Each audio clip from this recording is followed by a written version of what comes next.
everybody, and welcome to Rising Stars. My name is Michael Vadakis, and this is where we showcase local Montreal talent on the rise.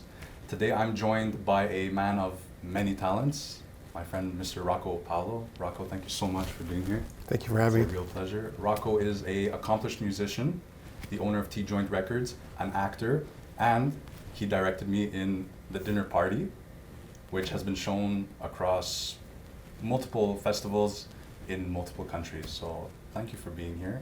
Thank And you. having worked together on that project, I wanted to ask you, as an actor, how did it feel directing other actors?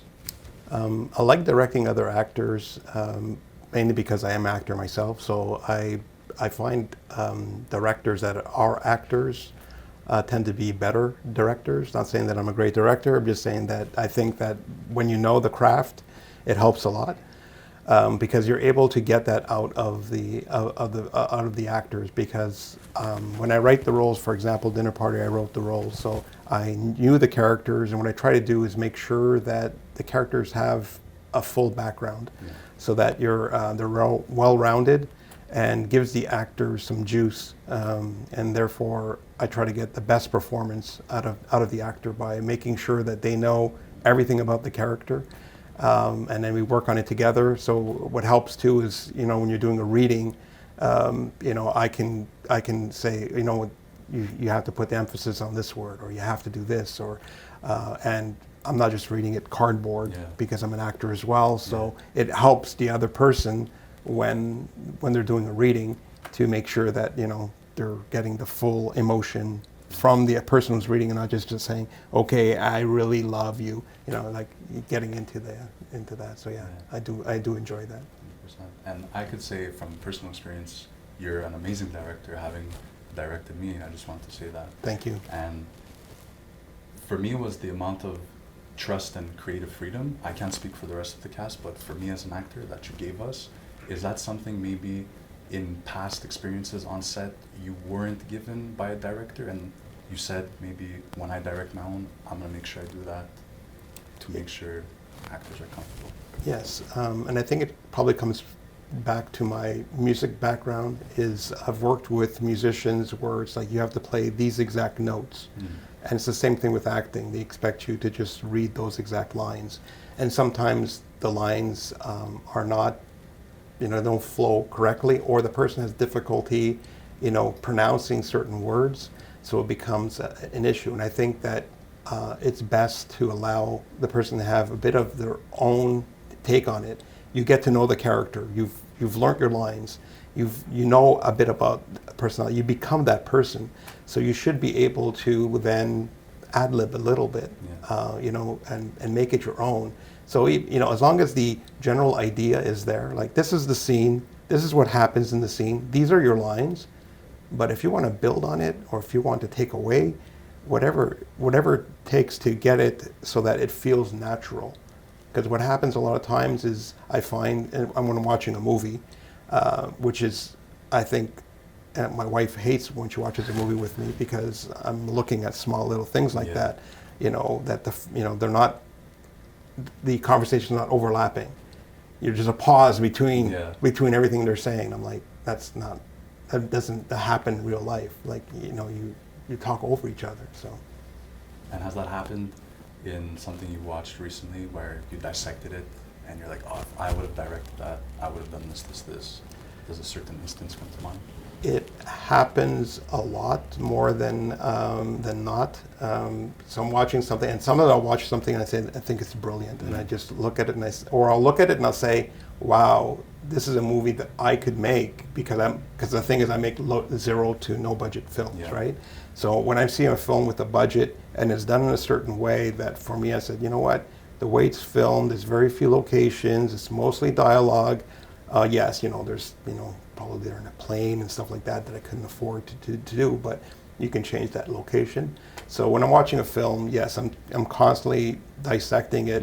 The performances, sometimes there's a really great actor. Unfortunately, the people who are cast, opposite that person are horrible actors. And then for me, what really kills a film is when I'm seeing characters that are not necessary. They're just there, and they add nothing to the movie. They're, someone's like, okay, well, let's say your character's married.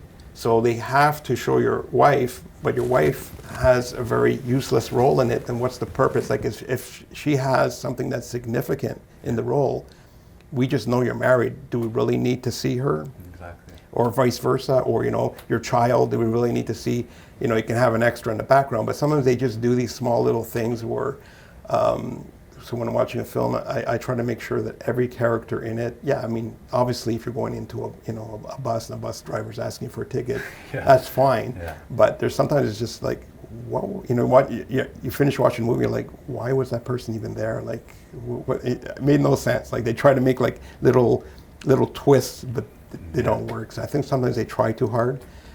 And I like directors like Clint Eastwood for me because he's an actor, he's a director. So I find there's some people that don't act that are great, like Spielberg is a great director, Christopher Nolan, amazing director, because they know how to get it out of their, you don't have to be an actor to be able to direct. Exactly. But I think it helps. But if you have to be a people person, 100%. When you're a technical director, 100%. You can see it in the movie. Like, you can take a movie that you have a great actor in and they're cardboard because, cardboard acting, because the director is more about the set design and the costumes. Exactly, which is what I wanted to bring up because Clint Eastwood and Spielberg, they have these $1 million budgets behind them. Your movies, as you said, it's zero to no budget. Yeah. And it's still been able to accomplish accolades and awards and film festivals all around the world. Yeah. So kind of take me through that as a director and an actor, that learning process of making these movies with no budget and that the flexibility that you need in the adaptation. That for me is great character development. That's something, for example, when I first saw Reservoir Dogs by Quentin Tarantino, it's like it's pure dialogue, and it could have been done on a stage. It could have been done as a play, and so that kind of like made me open my eyes to the fact that you don't really need explosions and super action scenes. I love those movies. Don't get me wrong. I like even movies where you don't have to think at all. But I said, you can just make a movie based on characters. I mean, Pulp Fiction as well. Like just the scene in the car where they're talking about, Big Mac and the Whopper, that's a short film on its own, right? So, so I started with short films, and acting in them as well, obviously. It gave me that vehicle because as an actor, it's difficult to get, juicy roles or roles that you really want to do. Yeah. So you say, oh, you know what, I'll just write the role so I can play that role. Yeah. So you make the short films. And what I tried to do with my short films, which I noticed other people were not fully doing, was taking a short film, but actually still having 3 acts in it.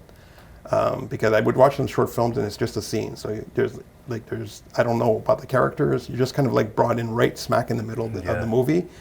They're sitting at a dinner table, they're eating, and then it's over. I'm just like, I don't know who they are. I don't know where they're coming from. I don't know what happened before the dinner. What happened after. Yeah, but it's a short film.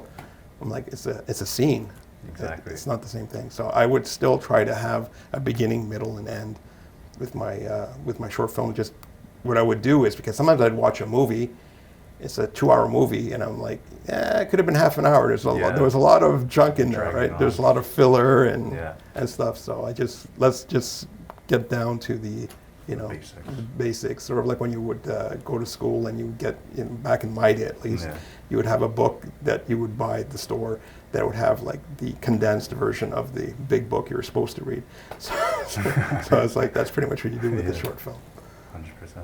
And you actually, talking about school, you actually went to Trebas, which we're shooting in today, for sound production, I believe. Yeah, sound engineering. Sound engineering. Was it, starting off in the arts, was it the music that led you to the acting? Was it you found acting and then music?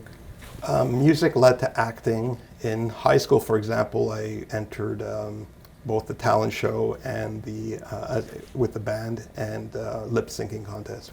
So I did both of those, and that caught the attention of the drama teacher, who said, "Hey, we're missing somebody for our play." I'm like, I don't act, Yeah. They go, well, you get to sing in it. So I'm like, okay. They got my interest on that. So and I got the role, and I enjoyed it. I'm on the stage, and you got some lines to deliver, and with, at least with theater versus film, is theater you get to, I call it overacting because you have to project a lot to, so I kind of enjoyed that. But then I'm glad I didn't continue in theater because I find that I sometimes, when I'm auditioning actors for my short films, is I can tell which ones are theater trained and whatever, because there's this emphasis to project. But it's, I enjoy all aspects of it, and so that's pretty much what led from music to theater, and then from there, when you're doing music videos, which are short films, and then it just kind of, and of course, watched all these mafia movies growing up. And it's like, I want to be in that one. I'd like to do that role or that role. Yeah. That's what I was gonna ask. Because you started in high school, how has your your casting progressed through the years? Because when you're younger, you kind of get cast for certain roles. Have you seen a nice variety and diversity? I stopped pretty much completely once I started going to, college, and then obviously just working and mortgage, family, kids, and all that stuff. So I pretty much stopped, and then I started doing my short films. It's probably been about 10 years now. I started doing some of my short films, and then I said, you know what? Let me just audition for other people's projects. Maybe I can't act. I don't know. I'm casting myself in my. So I'm like, I don't know if I actually have any gift. And then I would get certain roles. And one of the roles I really enjoyed, it never really transpired into anything, was Enemy of Rome. And because there's this guy in Montreal that has all kinds of costumes from, the old Roman period. So I'm like, it's dress up. I mean, who doesn't want to do dress up, right? So that's the thing I like about acting, is you get to dress up and pretend you're somebody else, and you get, for a while you're, I was, pretty much like a gladiator, right? And it's on full armor and the whole shebang. I was like, wow, I'd love to. I'm on a horse, and I'm like, this is great. So so it's. So that was one of the most enjoyable. Can I ask you which one was maybe more challenging, that you didn't enjoy as much? Maybe that you cast yourself in? Probably not what I cast myself in, because that's pretty much, I've created it in a way, so I know I'm going to enjoy it. Has there been a role that I've done? I mean, as an actor, I hate to say it, but some people say, you got to pick your roles correctly. And it's like, I pretty much grab anything. At least I do. Just grab whatever you can get. Oh, you want that role? Sure, I'll take that. A role it's probably, that was in theater. This was a long time ago, and it was I played a small little part in a Shakespeare play. Okay. And even the Shakespeare play, I just didn't really get, because I can understand the language, you can understand some of the words, and I'm like, and I still was hoping for a larger role, and then he just gave me this little bit part, and I had like 3 lines or something, and I still tried to give it my all, but it, I don't know. I really enjoyed that. And speaking about languages, going off of that, is there maybe characters in the future with maybe a certain dialect or accent that you would like to try out? My wife would hate this one, because I do what I call the all-purpose UK accent, which she's like, that's not Irish, that's not Scottish, that's not British, I don't even know what the hell it is. It's kind of like Brad Pitt in that movie. Was it the Tarantino one? No, it was Brad Pitt. Because he did, I mean, he kind of tried to do a bit of like his Italian accent or whatever, but I'm not sure which one, actually. It'll come to me. It'll come to you. So I would love to do that in something. Snatched. Snatched, okay, that's right, that's true. Yeah. I'd like to do that in a film, and I think I did at the beginning of one of my music videos, where I just decided to like stop the song and speak in that accent and go back into the music. But even when I would sing, I would constantly try to do like a British accent, and people are just like, even the Brits don't have an accent when they sing. Why do you have a fake British accent when you're singing? different. It's yeah, you know, I do Jamaican accent, you know, obviously Italian accent. Yeah. You try, you know, there's a lot of them I'd love to try, but, you know, especially now, especially with YouTube, you have all these different videos that kind of show you how to do accents. So, yeah, but yeah, I think the all-purpose English accent or UK accent, I call it, is what I like to do. And we touched on your acting, but one of your greatest assets is your music ability. And that was put on projection in your latest film, It Will Change Everything, where between takes, you were just messing around on the piano, and the director ended up putting that in the movie. Yes, yeah, that was something. So what happened was there was the piano was part of the film, but it was somebody else playing piano for the film. But during breaks, between takes, I would sit at the piano and just fool around on the piano. I'm not a piano player, but I use it for composition. And then at one point he said, "Hey Rocko, I was thinking of adding a scene to this film," and he said, "I'll have you just play whatever you want to play." I said, "Okay, I'll just make something up." And he goes, "We'll put it like at the end credits or something, and we'll figure it out." So we shot the scene as I'm playing, you know, a very like sad piece, and my eyes start watering. Yeah. It's like it wasn't planned or anything, so I'm crying at the piano. And he's like, "That's exactly what I was looking for." You know, he goes, "How did you know what I was looking for?" He didn't give me direction. So he goes, "Can we shoot it again? Shoot it again?" And I'm like, "Yeah, but I'm not sure." You know, I've always wanted to cry on command. on command. Now I was like, okay, so I know how to do it, but I go, I'd have to always do it behind the piano. Yeah. Now I know how to do it, so I have to play that song in my head to be able to. But I mean, I've heard that before. People just like say, you know, for the crying is just think of the saddest thing, or play the saddest song in your head, saddest memory, and that's what they do. You know, this whole thing of putting an onion right before the take, that's not true, it seems. So. So it's quite. He didn't end up using the majority of that, but I did ask him, "Can I see the footage?" So he gave me the footage so that I could, you know, have it for myself and to use it for my acting reel. Because I was just like, when I saw the film, I was like, "Oh, he didn't use it." I wanted to see it. You know, I was curious. Like, obviously, it didn't come out as good as I thought it probably did. I actually cried. It wasn't fake. Yeah. But that was a very very cool experience. That's an authenticity that it's very hard to capture on camera, and especially in acting, because it's make believe. It's beautiful that you were able to bring that to the camera.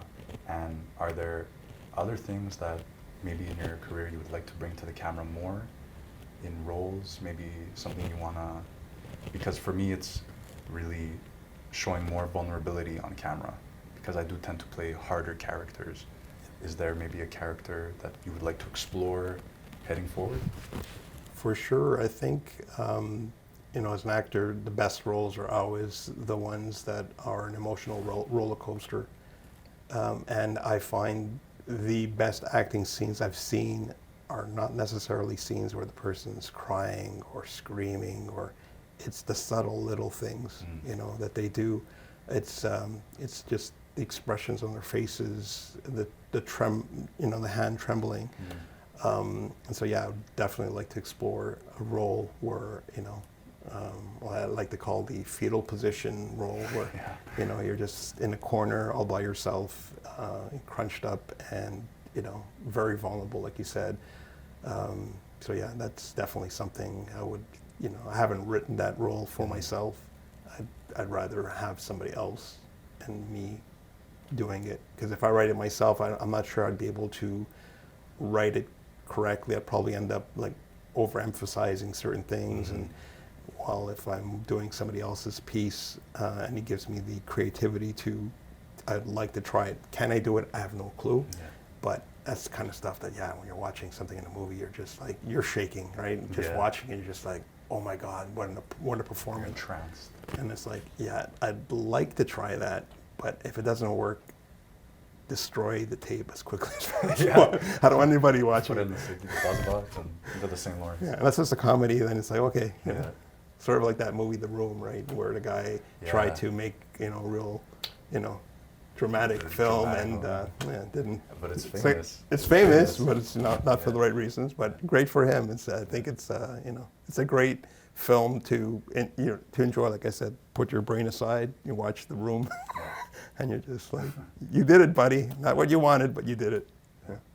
And because he wanted to create something and it was panned by critics and audiences at that point, because you've been in the industry so long and you've put out multiple pieces of art, whether it be music or film or acting performances, when you come across, maybe it'd be a critic or a fan saying, oh, I didn't enjoy this or I didn't enjoy that, how do you take that in? Because art is subjective. And My younger self would probably take it to heart and cry in a fetal position, and Yeah. that probably would create that role. But you have to, you can't let it affect you unless, there's certain things that sometimes when you've done the role, you yourself know, and if somebody's just acknowledging it, Yeah. and then it's sort of like, yeah, I was right. I felt that I did something wrong there. I didn't do that correctly, and they're pointing out things that I knew, and maybe a few things that you didn't know, and then when you watch it back, you realize, oh yeah, he's right. But to just, it has to be constructive, right? For Yeah. me, anything has to be constructive. If somebody just says you suck, well, what does that mean? Can you elaborate? Okay, great. You're telling me I suck. Well, what sucks for you? Like, what is it exactly that and then sometimes it's just like, I don't know. And then sometimes it's jealousy too, right? Exactly. There's a lot of that. For example, even if you look at the dinner party, there's some people that auditioned for the roles, didn't get them, and some of those people were like, right? Because it's like, yeah, but if you were in it, you'd have a whole different tone, right? So there's a bit of that too. So you just have to take it with a grain of salt. There's some actors that don't even look at their own footage at all, ever. I'm the type of person that wants to look at it because it's a growing process. You want to keep on growing, right? So yeah, you can't please everybody. Your mother's always going to love it, and your friends are always going to say you're amazing. Yeah. And that for me is almost the opposite effect of what you're looking for. Exactly.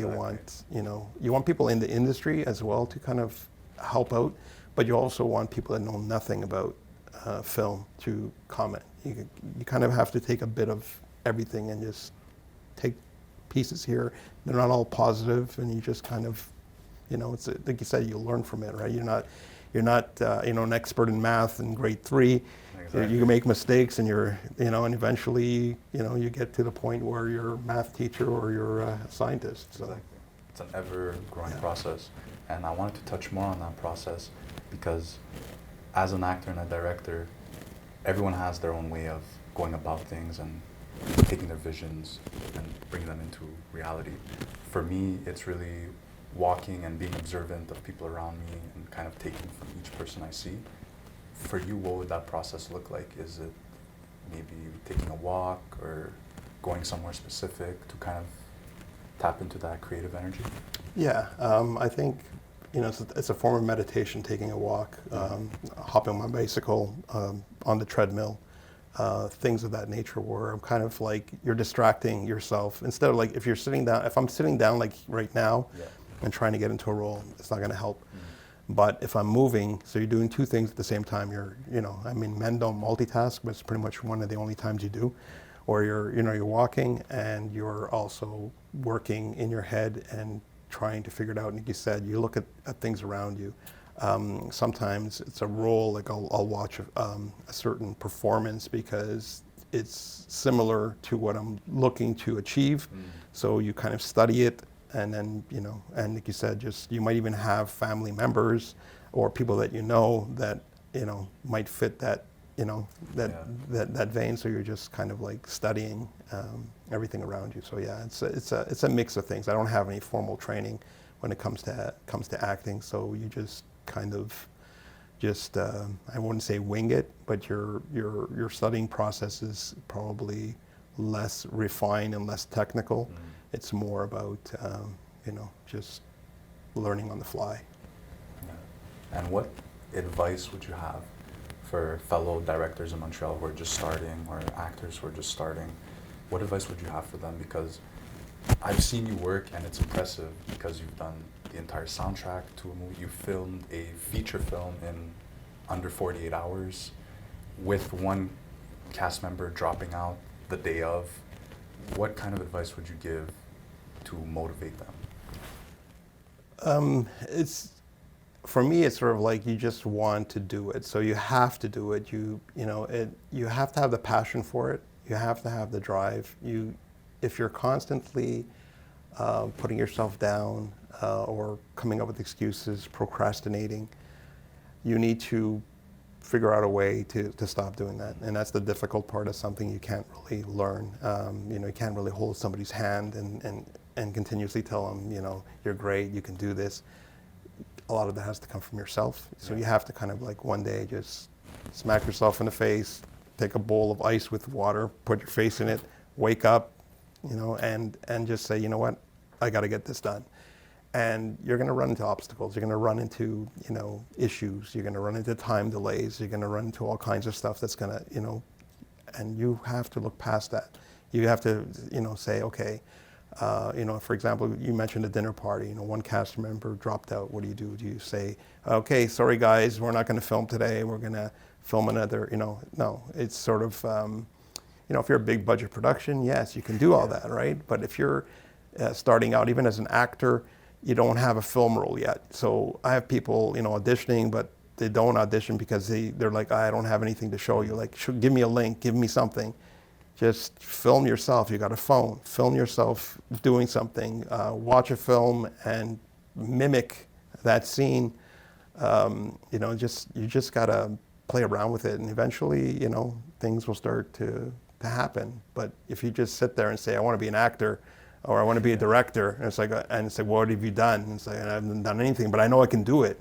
And it's like, well, then do it, right? Exactly. Stop saying, give me the chance to do it, and I'll prove that no, you have to go out and test it, because you will run into issues. You will, even as director, your first film you're going to be working on, it might be a 2-minute film, but you're going to run into issues, and you won't know how to react to them. Mm-hmm. And you might react to them poorly, but the second time around, you're going to fix that. And next time you have more problems, and you're going to keep on fixing your errors as you go along. And eventually, you're going to know what to do, when the time comes to do something and there's an obstacle. Okay, well, big deal. It's just, Go along. And that's what I was going to ask. Was there ever a point on a production where you were directing and something happened and you said to yourself, I really don't know if we're going to be able to do this? That happens, and it's sort of, you have to not show it in your face. Mm-hmm. It's funny because my son just mentioned this yesterday, where he was, doing, pull-ups, and the guy next to him was not showing any signs of struggle, and he was struggling, and he thought, like, okay, I better let go because this guy's not even anywhere yet. But then that guy just fell, right? Mm-hmm. So, but he didn't show it in his face. So it's like the poker face. You need to, and as a director, for example, you can't lose, and panic, because you're leading the others. So you have to be, remain calm, and you have to push through to make sure it happens. And if certain things don't happen, it does. You find an alternative to it, or you find a way around it, and you try it. The next short film I'm doing, there's certain things I have in my head that I'm planning to do. Will it work? I have no clue, but I'm going to try it. And then once it gets down, and I'm only going to know once it comes down to editing whether it works. And if it doesn't, okay, well, got to figure another way around it, But yeah. You brought up your upcoming short film. We won't touch on it too much because we do want to keep it a surprise for the audiences. But to my knowledge, it's something that came out of your real life, a personal experience, and now you're bringing it into reality. It's actually a dream. So it was a really weird dream that kind of was really out there, and it was like a film. So I don't know, it's because, I like movies, that sometimes my dreams are like short films. So, and I just wrote it down quickly because most of the time, if you wake up in the morning, by noon, you've totally forgot. You're like, I'm going to remember this one. And by noon, it's like, oh, wait, what was the dream again? Yeah. So I wrote it right away and just kept it there. So I was like in 2017, and it just sat there. And then finally, I looked at it. And a part of it, I think, also had to do with the fact that I found an actress that that I felt would be perfect for the role, and it probably pushed me to develop it into to a script. I also wanted to touch on, because I see how passionate you are about films and movies, how many movies have you seen where you've been influenced, or do you take any influences? We mentioned Spielberg, Clint Eastwood. Are there any other names that come to mind? Well, Christopher Nolan for sure, Scorsese, definitely up there. And then, of course, for actors, people like Daniel Day-Lewis, Sean Penn, Leo DiCaprio, Al Pacino, De Niro. Then on the women's side, you also have you have like Julianne Moore. You have, of course, Meryl Streep that's in there. There's a few others. There's one right now that I just saw. I'm gonna look more into what she's done because her story sounds pretty amazing. As Jodie Comer. And she's, has no background. Like, she's done things, but she's not been formally trained. And she's doing like a one-woman show on Broadway, and she's, doing all kinds. But she's British, and it seems that right now, anyways, as soon as I see something, it's like, and then you hear their accent in an interview, it's like, oh my God, like all these British people are playing Americans because they're so good. They can do that accent perfectly, and they're amazing actors. So yeah.